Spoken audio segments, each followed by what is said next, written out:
I'm a man of faith as well, and in the Bible, it does speak about us reaping what we sow. And it's something to where it also speaks about there's life and death in the power of the tongue. Yes, And sir. Sure. as Yep. rappers, we use our words. We literally use our lyrics. We use our mouths, and the power of our tongue and the power of our pen. Is something that changes our lives. But I think in some instances, it also that same power contributes to taking our lives too sometimes. Absolutely.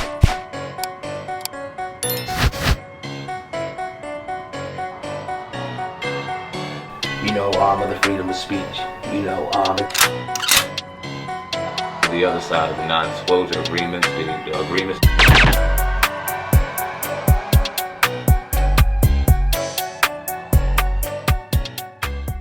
We seen you physically a couple of weeks ago at the All Black National Convention, where we had the honor of meeting you personally and joining you alongside of a number of other great speakers on a panel of the weaponization of hip hop. It was a great event. Definitely. Conducted by Dr. Boyce Watkins, and we got a chance to break bread with you a little bit on a personal level. Said we had to bring you in here and do this the right way, man. So we definitely appreciate you coming on.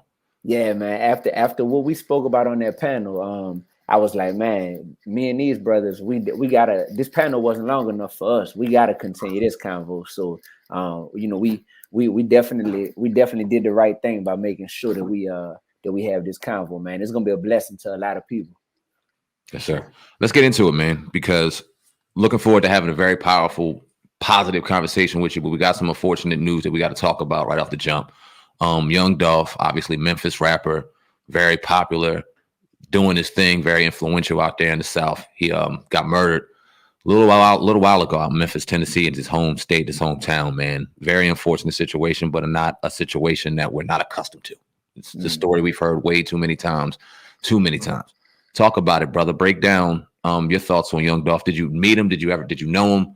And then share your thoughts on the situation. Yeah, it's a very sad day to be a rapper. Um, you know, hearing the news that another rapper has been murdered, you feel like a piece of you dies because when you are a rapper and you make a full-time living being a rapper, it's like an unspoken fraternity. And of course, we have different people on different sides of this fraternity, but it is a fraternity nonetheless because we can relate to each other on so many levels in terms of this art form and our love for it. So it's definitely sad. It's definitely a sad day to be a rapper. I did meet Young Dolph before. Unfortunately, when we met, we didn't get the opportunity to really build. Like how you and I, how we all built. We got to meet and then we got to build. Me and Dolph, we met. You know what I'm saying, like that, but we didn't get to build. So on a personal level, all I have to go on is the music that he made and the interviews that he did and a few mutual friends that we have. That's all I have to go on. And it's a day like today that makes me realize Young Dolph didn't wake up today saying, yo, this is going to be my last day alive.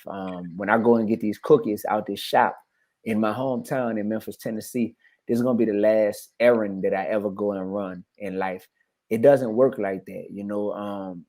And you realize that life is so fragile and death is so unexpected. So life is fragile, death is unexpected, but our work is forever.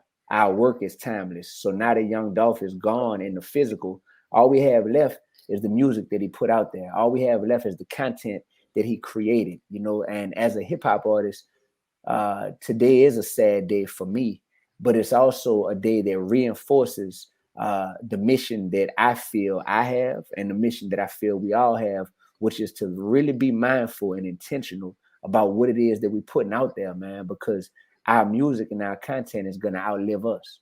Yeah. Right. So let's talk about this whole thing because we're seeing a trend most of the time, not all the time, is that these rappers in their hometown being killed. Now they said he was going to get cookies for his mom or something like that. That was one of the stories. Should these rappers still be in their hometowns? I know you're from New Orleans, you're probably in New Orleans a lot, but should they be leaving? Should they go back? Should they always have security? Like, talk about that whole aspect of like the growing trend of a lot of these rappers being slain and killed right there where they were born at, where they grew up at as kids. just because you're a successful rapper doesn't mean that you should be banned from being in your hometown. That's just a fact. Like think about how crazy that sounds, because it's not like Young Dolph still lived there, from what I understand. You know, I Right. think Young Dolph lived elsewhere, so he did follow the rule that Boosie and that other people have spoken on, which is like, as a successful rapper, you gotta move out of your hometown. But to say that you should never be in your hometown, I just think that that's extremely unfair to artists.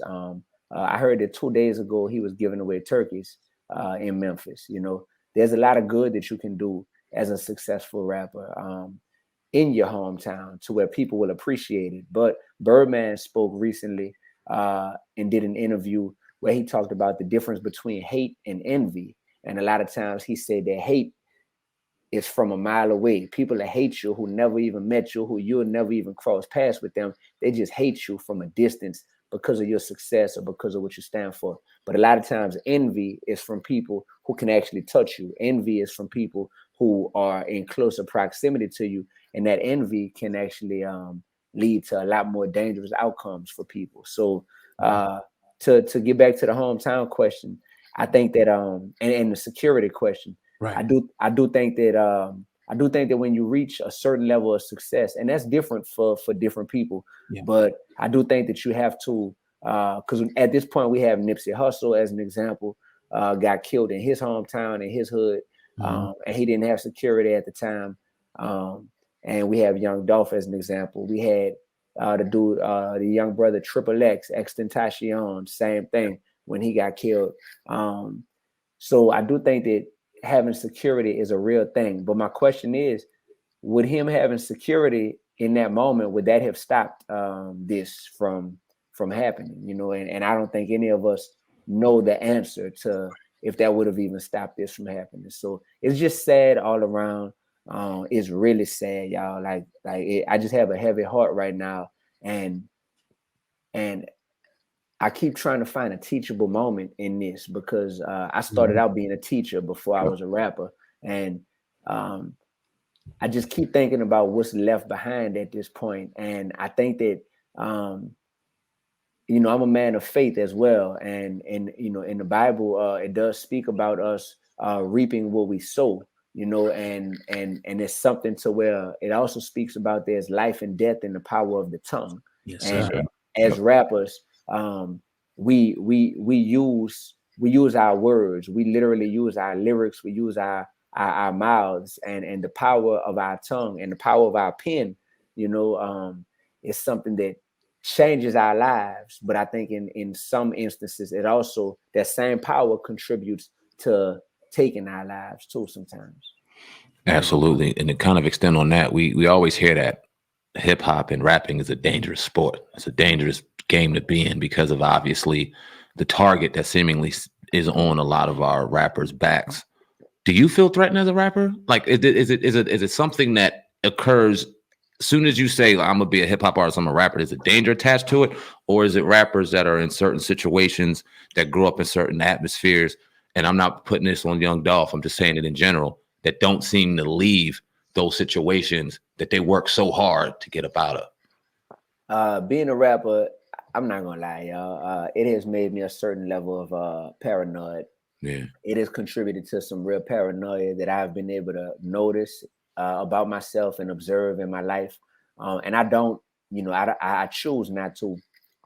I mean, I don't rap about carrying guns. So in real life, I don't carry guns. I don't rap about, hey man, you come run up on me wrong and I'm gonna shoot you, because that's not what I'm gonna do. You know what I mean? That being said, the power that I walk with is the power of my Lord. You know what I mean? I know that God is my security guard, and I firmly stand on that. And with that being said, the paranoia though comes from knowing and understanding that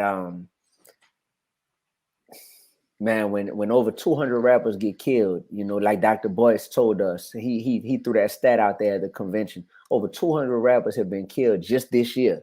Now we're talking about well-known rappers, we're talking about local rappers, but when you think about people who identify as like, yes, I'm a rapper, and you think about the amount of them who have been killed, yeah, a dude like me, that does make me paranoid to a certain degree. and I know that I'm putting out nothing but realness and nothing but love, you know, in my music and inspiration, you know, through my lyrics. But at the same time, I have to fight through that paranoia and not be reckless. So there's certain moves that I don't make, and there's certain environments that I know it's just not smart for Dee-1 as a successful rapper to, you know, to be in certain places and certain spaces.